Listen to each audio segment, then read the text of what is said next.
In a small town, there lived a young girl named John. John was 10 years old, and she loved to explore new places. One day, her teacher announced an important trip. The whole school was going to London. John was excited. She had seen pictures of the famous Big Ben and the London Eye, and now she would see them in real life. John went home and told her parents about the trip. "Can I go, please?" she asked, her eyes wide with hope. Her parents smiled and nodded. "Of course, John, this will be a great adventure for you," her mother replied. John jumped with joy. In the weeks leading up to the trip, John prepared by learning some English words. She wanted to communicate well in London. Her best friend, Alex, was going too. They practiced speaking English together every day after school. Finally, the day of the trip arrived. John woke up early, her heart racing with excitement. She wore her favorite blue dress, and her mom helped her pack a small backpack with snacks and a map of London. John double-checked her camera. She wanted to take lots of pictures. At school, all the students gathered at the bus. Their teacher, Mr. Brown, counted everyone to make sure no one was missing. "Is everyone ready for London?" he asked. "Yes!" the children shouted in unison. After a long ride, they reached the busy city.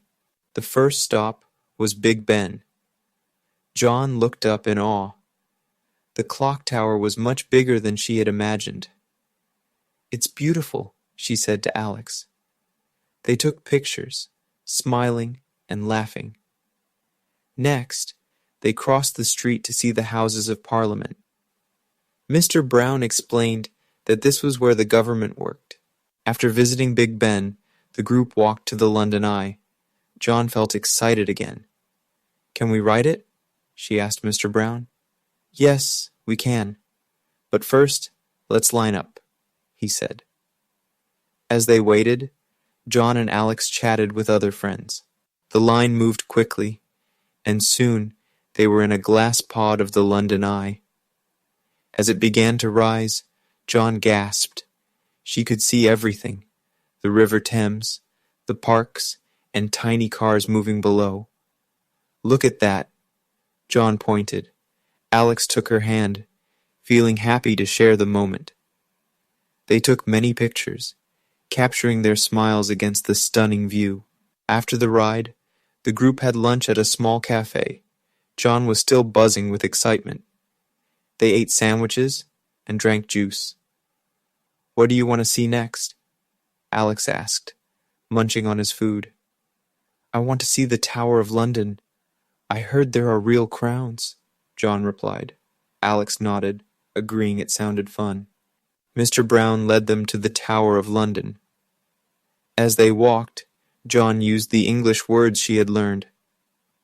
"Look, there is a guard," she said, pointing at a soldier in a tall hat.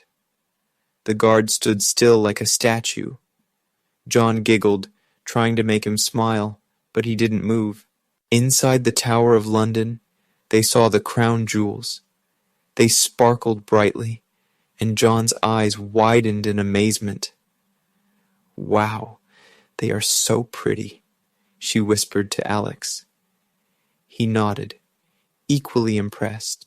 After exploring the tower, they had some free time to roam around. John and Alex decided to walk along the River Thames. They saw street performers showing tricks and musicians playing happy tunes. John loved to watch a juggler toss colorful balls in the air. She clapped for him, feeling joyful. Suddenly, they heard someone behind them.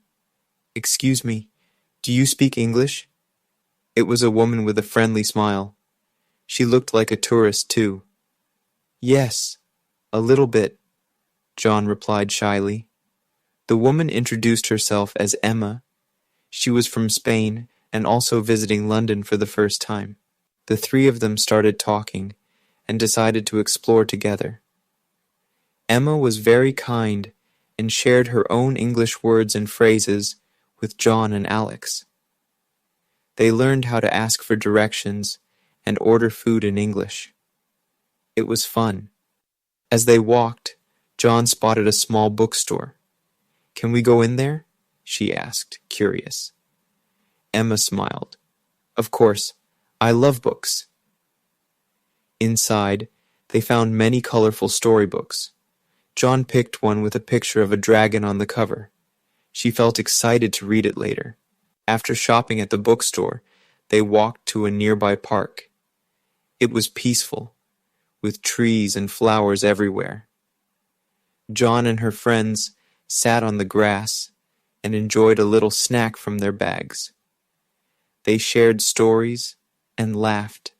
As the sun started to set, John felt a little sad that the day was almost over, but she also felt happy to have made new friends.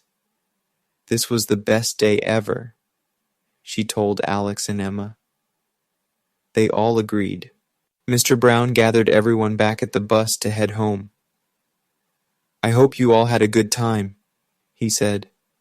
The children cheered and shared their favorite parts of the day. John told everyone how much she loved the London Eye and the crown jewels. On the bus ride back, John had a smile on her face. She couldn't wait to tell her parents about her adventure.